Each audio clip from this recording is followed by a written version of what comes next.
Yes, I will stand right there. Thank you. No problem. Am I in this or not? You can be. Okay. Why not? Since you want to be. Yeah.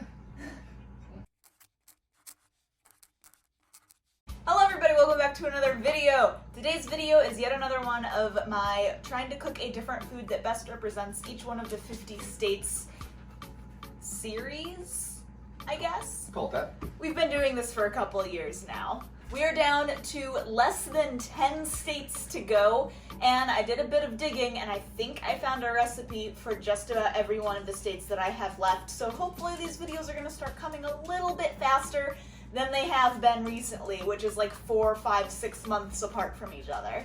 Today we are cooking for Oklahoma. Yeah? Mm-hmm. Alright. I said Kansas a second ago, so now I'm questioning everything.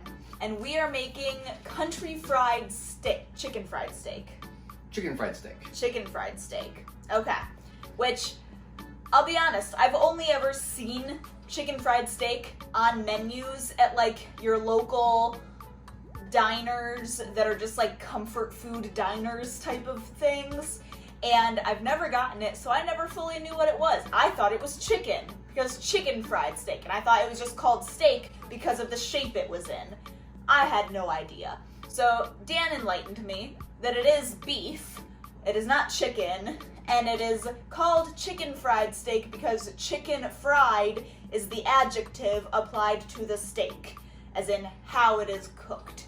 So, in case you've never had it before either, there's a little lesson for you. I only found out about that recently myself. So that is what we are going to try to make today. The recipe looks fairly simple.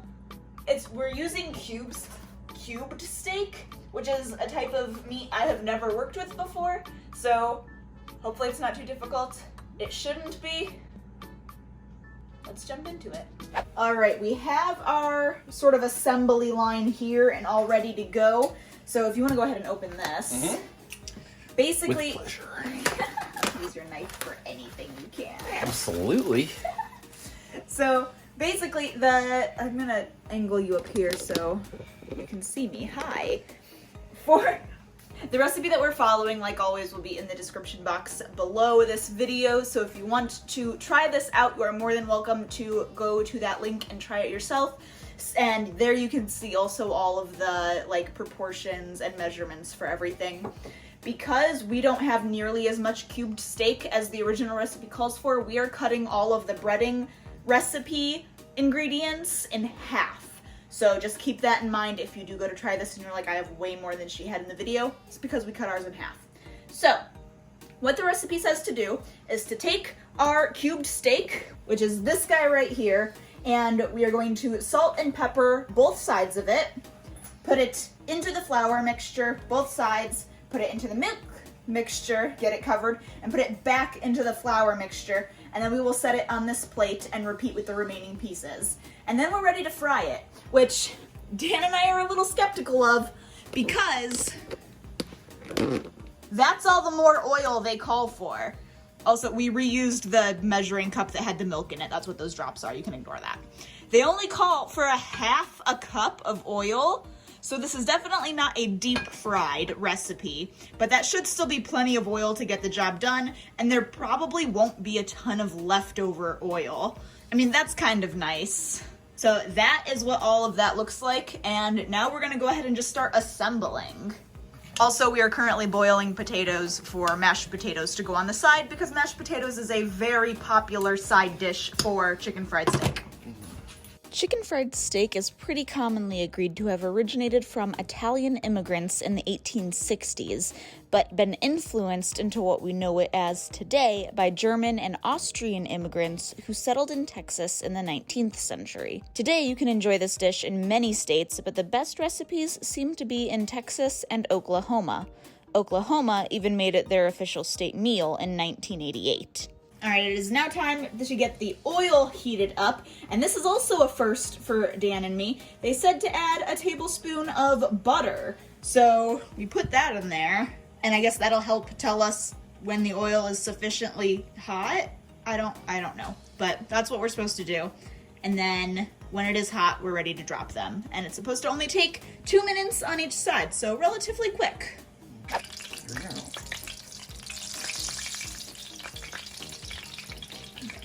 little bit.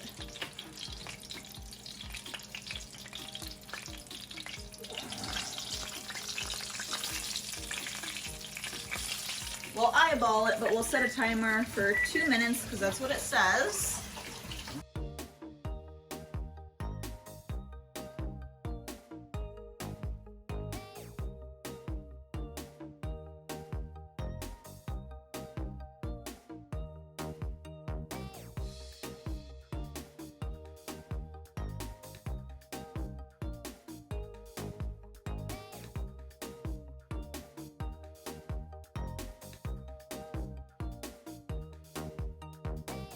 This is what the first one looks like. I will say, I don't know if it's the way that we're cooking them or what, but it definitely is taking significantly longer than the 2 minutes on each side. So also keep that in mind if you go to do this. All right, next up is the gravy. Well, last up is the gravy. Everything else is done. And gravy, for some reason, like, freaks me and Dan out because it's incredibly simple. We just don't have the experience with it, so we're always nervous we're gonna mess it up. Yep. So, again, like the breading, we are cutting the gravy recipe in half. So I'm gonna put my computer there so I can see what we're doing. Okay, so we need a 1/4 cup of, well, an 1/8 of a cup, essentially. So, like, 2 tablespoons, eyeball it, of this oil. And then we have the flour ready. We will need 2 cups of milk. 2 cups of milk. Yeah. 2 cups of milk, really? It says 3 to 4 cups of whole milk. Wow. So it will use 1.5 to 2 cups. Okay, I'm gonna start with 1.5. Okay. And once this is hot, we will add in our flour. Mm-hmm. Yeah. Sprinkle that evenly over. We're gonna start whisking it. For those of you who do not know many cooking terms, this is essentially called a roux. So this is going to act as the thickening agent that will give the gravy like its thickness. A lot of times you can make a roux with butter and flour. This is just utilizing the leftover flavorful grease from frying the main dish.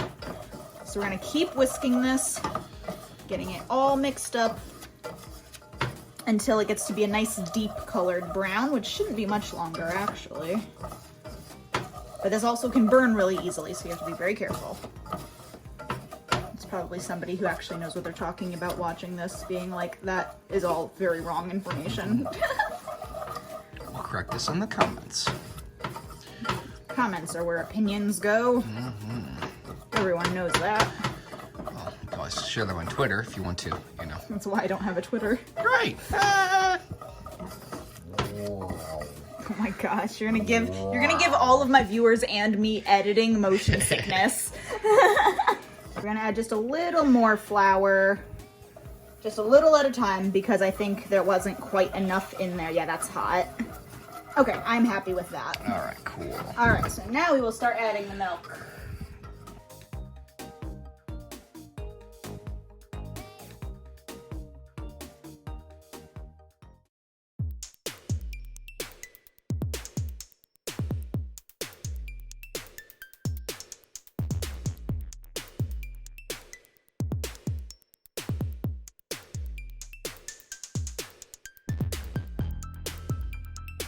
Are you going to have some, or That's good to start.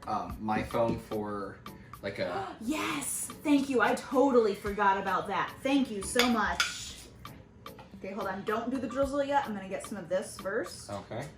You guys are seeing all the behind the scenes stuff. All right, I want to try the mashed potatoes first, just because I already know I like them. Solid. Yeah. Okay. Stab this.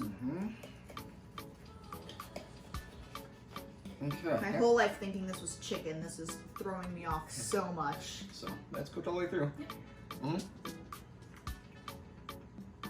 Yep, yep, chicken fried steak. You can do this with hamburger meat, and if it's hamburger, it won't be quite as chewy. Or if hamburger, it'd be more chewy, or chewy. No, less chewy. Yes, less chewy. Right. Yeah, So I think the breading is good. Yeah, I think the breading turned out fine.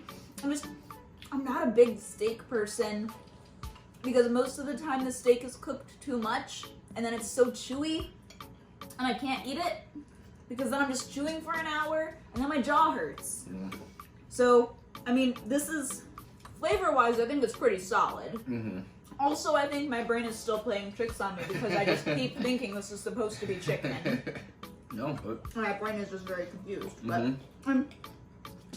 This is successful. yeah, definitely successful. Means I'll probably be eating most of the leftovers. It's okay. That's probably true. Mm-hmm. I will eat what is on my plate for sure, and then I will have my salad and more mashed potatoes. I forgot about celery. Good job, Oklahoma. Yep. Good for you.